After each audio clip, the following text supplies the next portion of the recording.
Con todo lo que vimos, queridos hermanos, del contexto del 20 de enero y el contexto inmediato, ya estamos llegando de lleno a lo que es el segundo hito de la historia de nuestra familia.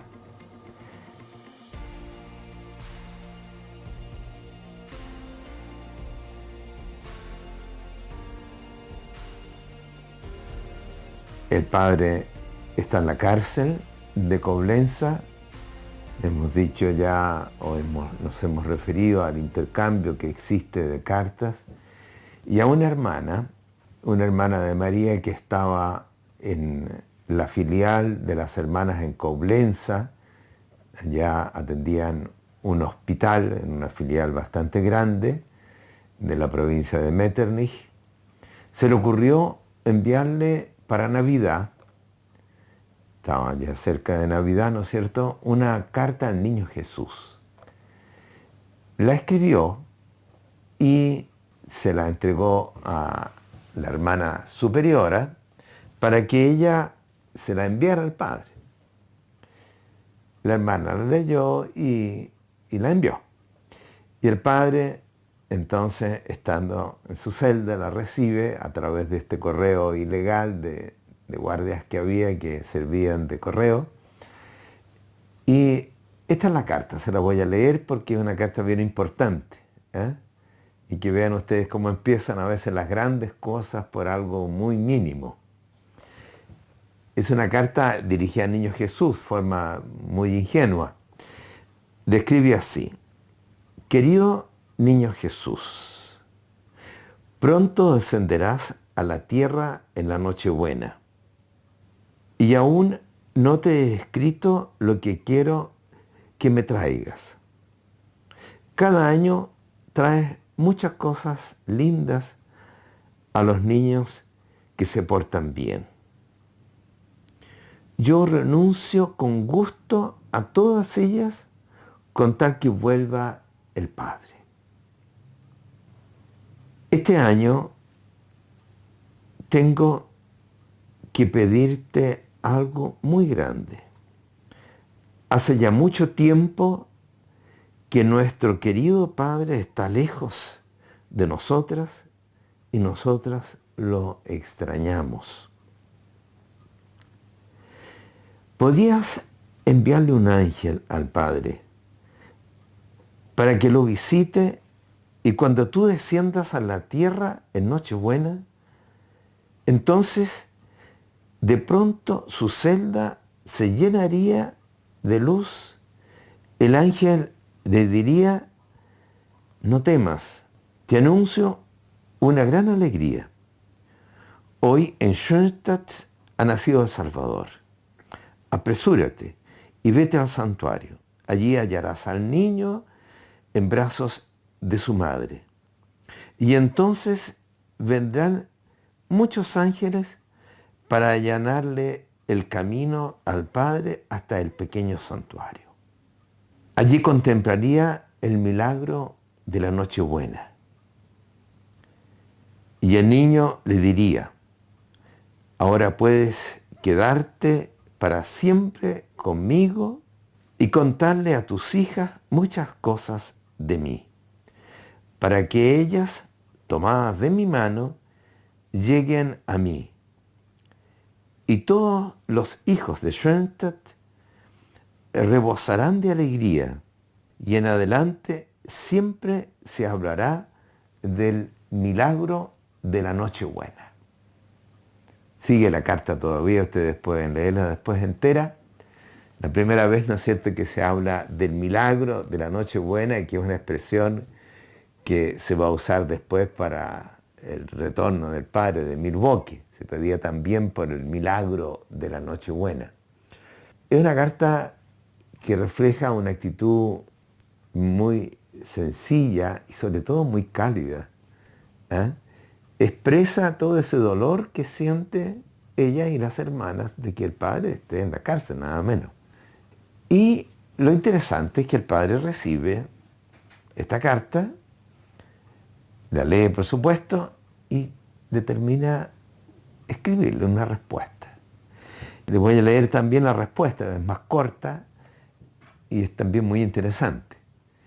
El padre se pone en la situación, descubre algo que muchos habrían dicho, mira, en realidad tienes razón, estoy lejos, yo también estoy triste, me gustaría volver, vamos a pedir al Señor que...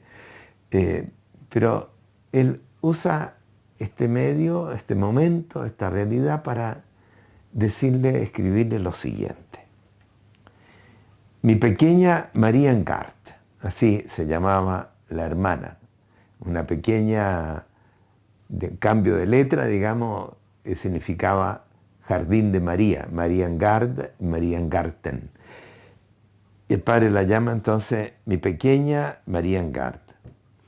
Cumpliré tu deseo cuando tu corazón y el corazón de toda nuestra familia se haya convertido en un floreciente jardín de María.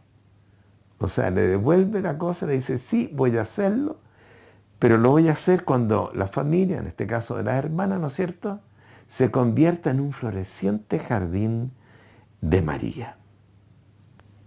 Por lo tanto, el cumplimiento de tu deseo, el milagro de la Nochebuena, está en tus manos y en la de todos los hijos de Schoenstatt. Abre un poquito más todavía el campo. Apresúrate para que no sea demasiado tarde. Aún tengo muchos proyectos para los cuales necesito al Padre. Vamos a comentar esto después. Aún tengo muchos proyectos para los cuales necesito al Padre. Ahora lo estoy preparando para ello. O sea, esto lo está diciendo el Padre en el fondo de sí mismo, ¿no es cierto? Me esperan, el Señor, yo creo que tiene muchas cosas todavía, pero todavía tengo que trabajar con Él. Estoy preparándolo. Si ustedes cultivan bien su jardín, yo aceleraré el trabajo de cincelar y limar. Una cosa interesante, ¿no es cierto? Le dice, bueno, trabajen, sean un jardín de María, y entonces yo voy a preparar al Padre para darle más tareas todavía, pero yo voy a hacer un trabajo, entre tanto, con él de cincelar y limar. Para tu mayor consuelo, te comunico que en la celda del Padre hay siempre luz y calor. Y tiene así tanto trabajo como en Schoenstatt. Recibe muchas visitas diariamente. Te envío cordiales saludos y mi bendición desde el cielo. ¿Se fijan? Aquí hay algo que hay que entenderlo, ¿eh? Es un lenguaje de niños, pero que está diciendo algo que no es de niños, ¿eh? Por de pronto la exigencia que les pone el Padre, o la petición, ustedes tienen que ser un jardín de María. Y eso ellas lo entienden. ¿Y cómo lo toman? En primera instancia, lo toman en la línea de lo que era el mes de mayo, el mes de María ya, y de esas flores que se le ofrecían a la Virgen, se recuerdan José Engling, en el mes de mayo, las flores del mes de mayo. O sea, tiene que ser un jardín de María, sino tiene que haber muchas contribuciones al capital de gracia de parte de ustedes. Él ya estaba, ¿no es cierto?, veíamos pidiéndole el espíritu del poder en blanco, la inscripción, por eso tenían que esforzarse. Y el Padre le dice, se va a producir el milagro, yo voy a regresar. Pero hay algo especial que también el Señor quiere hacer conmigo. Pero es bien interesante esto. Yo también me esfuerzo. Es para entrar también en ese intercambio. Ustedes hacen algo por mí, pero yo también voy a hacer algo por ustedes. Y ahí comienza, en realidad, como les decía, la historia de lo que después se va a llamar el 20 de enero, pero en el fondo empieza aquí. El Padre llama a que sea en un jardín de María. Las hermanas ya cuando reciben esto, la hermana superiora la comunica, lo leen en comunidad, por supuesto, imagínense. Y una de las hermanas, no recuerdo en este momento su nombre, no soy nada bueno para los nombres, pero se puede averiguar, le dice, tenemos que ser un jardín de pequeñas Marías. Expresión común entre ellas. El Padre había hablado, sin duda, muchísimas veces de ser una pequeña María. Pero se concretaba más todavía. Este jardín de María va a florecer cuando cada una de nosotras seamos una imagen viva de María, la compañera y colaboradora de Cristo. Y entonces la Mater y el Señor van a escuchar nuestra petición. Y se inicia en forma casi infantil, ¿no es cierto? Casi como un juego, algo que era muy profundo, que después se va a llamar, y lo vamos a explicar, esta solidaridad de destinos. El Padre, ese Padre que las hermanas querían tanto y todavía lo quieren, ¿no es cierto? Y todos nosotros, era necesario.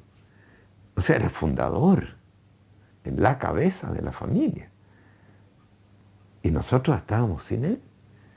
Es un sentimiento afectivo, digamos, sin duda, pero de mucha realidad. Es el fundador, de mucha trascendencia. ¿Qué vamos a hacer nosotros sin el fundador? ¿Ah? Por eso que venga. Hay mucho que hacer todavía. Este acontecimiento de la Nochebuena del año 1941, ¿no es cierto?, empieza a abrir un mundo, una perspectiva que va a ser tremendamente fecunda para la familia. Las hermanas, cada una, los años, ¿no es cierto?, desde el año 26, imagínense, hasta ese año 41, se había creado una relación muy profunda con el Padre. El Padre ya el año 1912, se recuerdan cuando se presenta ante los jóvenes que iba a ser su director espiritual, le dice, yo estoy aquí para ustedes con lo que sé y no sé, con mi poder y mi potencia, pero sobre todo les pertenece mi corazón. Y eso ahora con las hermanas toma un carácter mucho más profundo. Se recuerdan, en el año 1926 se fundan las hermanas, tienen la primera Navidad, el Padre celebra en la noche la misa de la Nochebuena y después se va, se retira, digamos, y al otro día encuentra a las hermanas con cara larga, digamos, ¿y qué pasa? Es que el Padre ayer no se quedó con nosotros. Se fija, ya está, el Padre se da cuenta de esa relación mucho más profunda y que hay que demostrar el cariño, digamos, y eso lo necesitan las hermanas. Y esto se ha desarrollado en forma muy honda. Hay una historia larga acá que habría que ver, que es lo que después escandaliza, ¿no es cierto?, al visitador, el examen filial. Hay toda una cosa que no podemos meternos ahora a analizar, pero en síntesis es una relación en que, por cierto, toda la comunidad, pero especialmente cada hermana con el Padre. Y acá empieza algo nuevo entre comillas. Se explicita que se trata de una relación del Padre como fundador, se va a hacer cada vez más común decir el cabeza de la familia, como cabeza de la familia, se ofrece por la comunidad y la comunidad por él. Es decir, hay una relación recíproca. Yo me entrego a ustedes, ustedes se entregan a mí. Yo les entrego mi corazón y ustedes se entregan su corazón a mí. Y por lo tanto formamos una unidad de corazones, que es a la vez una unidad de tarea, de destinos. Nuestros destinos están entrelazados. El Padre usa esta imagen, este símbolo del jardín que ayuda mucho a entender de qué se trata y capta también la sensibilidad femenina, diría yo especialmente. Entiende, digamos, el Padre se entrega por nosotros, nosotros tenemos que ser este jardín de María, esta pequeña María, Y el padre va a salir libre. Y después va a ser el padre para poder realizar su tarea. Yo me voy a saltar aquí. Estamos en Navidad del 41, pues viene el 20 de enero, ¿no es cierto?, del 42, y me voy a saltar, vamos a dejar esto stand-by, para seguir un poquito el hilo del Jardín de María. ¿Qué pasa? En 1945 el padre sale libre del campo de concentración. Él ahora ha recibido la prueba, digamos, es una obra de Dios, estamos en buen camino hasta que entregárselo a la iglesia. Y empieza a hablar del significado del Jardín de María. De esa filial de Coblenza había pasado ya a la provincia de las hermanas de Metternich y después se extiende a todas las hermanas, la comunidad de las hermanas. Y más todavía, ¿no es cierto?, las ramas femeninas, que se integran de alguna manera, las señoras de Schoenstatt después también encuentran una forma propia de integrarse al Jardín de María. Y el padre empieza sus viajes al extranjero. En concreto, viene a Latinoamérica. 2 años después de Dachau, 45, 46, 47, llega a Brasil, va a Uruguay, donde tenía la central, las hermanas, y ahí se produce algo interesante. Porque, como en toda comunidad, ¿cierto?, hay tensiones. Yo no sé si alguno de ustedes no ha tenido tensiones comunitarias, en el matrimonio, por de pronto, en cada comunidad, y en todo, por todos lados. ¿Ah? Y la presencia del Padre ayuda a solucionar las tensiones que existían. ¿Y cuál es la experiencia? Somos hijas del mismo Padre. Y por lo tanto somos hermanas entre nosotros. O sea, somos una familia de hijas. Y eso toma cuerpo. Si somos hijas, somos hermanas. Y por lo tanto somos solidarias en este caso, con el Padre, pero al ser solidarias con el Padre tenemos que ser también entre nosotros, solidarias entre nosotros. O sea, se explicita, por así decir, el carácter de fraternidad o de la solidaridad de destinos en el Padre y entre nosotros. Compartimos la misma tarea y por lo tanto tenemos que realizarla juntos. No es que cada uno, cada comunidad realiza la misión que Dios le dio al Padre Quien. No, todos nosotros la realizamos y tenemos que hacerlo juntos, porque somos hijos del mismo Padre y porque el carisma lo compartimos, todos los hijos del Padre. ¿Se fija? Otra dimensión se explicita que es tremendamente importante. El Padre incluso cuando sale de Dachau, él se da cuenta, siempre había estado en un segundo plano, nunca se había puesto en primer plano, por así decir, como cabeza de la familia, el fundador. Eso empieza después de Dachau. Porque el Padre ve en todo lo que sucedía lo que significaba él también con mayor fuerza la importancia de él como cabeza de la familia, como fundador. Y por otra parte, digamos, ve que la familia tiene muchas comunidades, varias comunidades, y que ¿quién le asegura la unidad de ellos? Y ahí empieza, ¿no es cierto?, a vislumbrarse ya con más fuerza solidario en el Padre, solidaridad de destino, comunidad de hermanos, fraterna. Y por eso esto que sucede en Uruguay, cala hondo, lo toma el Padre y luego el Padre viene a Argentina, a Chile, y marca totalmente la experiencia de unidad en el Padre, pero también fraterna, como les digo, de sentirnos unidos en una cabeza y en unidad de destinos con ella. Yo voy a leerle acá, pero que pueda un poco, lo que el Padre les habla, lo que el Padre expresa de este espíritu en el campo de concentración, que son después, muchas de ellas, ¿no es cierto?, son oraciones escritas en el campo de concentración. Y ahí hay una muy importante, que la voy a citar ahora, en el número 470, dice, estoy tan íntimamente ligado a los míos, que yo y ellos nos sentimos siempre un solo ser. De su santidad vivo y me sustento, y aún gustoso estoy dispuesto a morir por ellos. Estoy tan entrañable y fielmente unido a ellos que desde dentro una voz me dice siempre, en ellos repercuten tu ser y tu vida, deciden su aflicción y aceleran su dicha. Y hace una larga aplicación de estos, leo solamente uno de los textos, cuando estoy fatigado por el trabajo y otros nuevos problemas golpean a mi puerta, en ellos repercuten tu ser y tu vida, deciden su aflicción y acrecientan su dicha. Ese es el espíritu de solidaridad de destino. En el Padre, ¿no es cierto?, está muy clarísimo. Yo los amo entrañablemente, pero todo lo que yo hago lo ofrezco por ustedes. Y yo me sustento vivo de lo que ustedes ofrecen por mí. ¿Ah? Así formamos una unidad.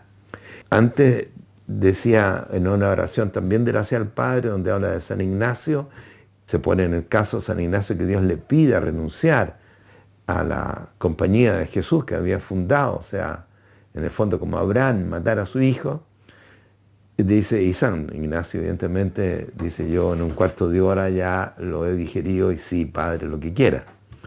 Y dice el Padre Quiente, ¿no llevo yo como San Ignacio inscrito en lo más hondo del corazón con un amor más grande que todo amor humano, ese pequeño y noble reino familiar que desea asemejarse a la Trinidad? Ni un padre ni una madre, en toda su intensidad de su noble instinto de padres, pueden querer al hijo predilecto de su corazón tanto como yo quiero a la familia que Dios ha convocado. Gustoso doy por ella la honra, el cuerpo, la vida, la salud, la fuerza y los talentos. Si con eso, de acuerdo con lo que ella es, la sirvo mejor.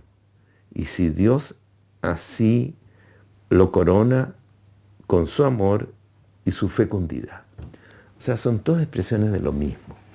Este es el jardín de María. Y eso es lo que el Padre quiere que se perpetúe. Les decía al inicio de estas reflexiones, estamos metiéndonos en el 20 de enero, no para hacer una historia, digamos. Podemos hacer historia y debemos hacerla también, pero el sentido de los hitos es revivirlos. Es que esto que sucedió históricamente suceda ahora. ¿Cómo vivimos ahora esa solidaridad de destino? ¿Cómo somos solidarios con el Padre? ¿Cómo somos solidarios entre nosotros? ¿Y en qué espíritu el Padre se sitúa y lo dice una y otra vez en el mundo sobrenatural? En el sentido del cuerpo místico de Cristo. Somos uno en el amor a la Mater, uno en el Señor. Y juntos tenemos que realizar la tarea. Fíjese, no le llamé la atención, pero tal vez ustedes se dieron cuenta, en la carta que él le escribe a la hermana María en Gart, le dice, el niño Jesús, yo tengo todavía que limar y pulir varias cosas en él, porque estoy preparándole otras tareas. O sea, el Padre está trabajando también en él. No es alguien que ya está listo, así como un Dios, digamos. No, está luchando, está con pruebas, las asume, las toma, digamos, con tranquilidad, pero no es fácil. Si después vamos a ver el 20 de enero, no es simplemente ya no voy al médico y listo, digamos. No. Bueno, ese espíritu tenemos que vivir ahora entre nosotros. Si no, va a ser una linda historia, un jardín de María chiquitito, digamos, yo tengo mi jardín, otro jardín por allá. ¿Y dónde está lo que el Padre quería? Es mucho más amplio, mucho más trascendente. ¿Eh?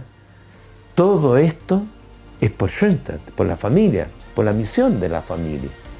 Corazón de la iglesia, va a decir después, ¿no es cierto? Está llamada a renovar el orden social.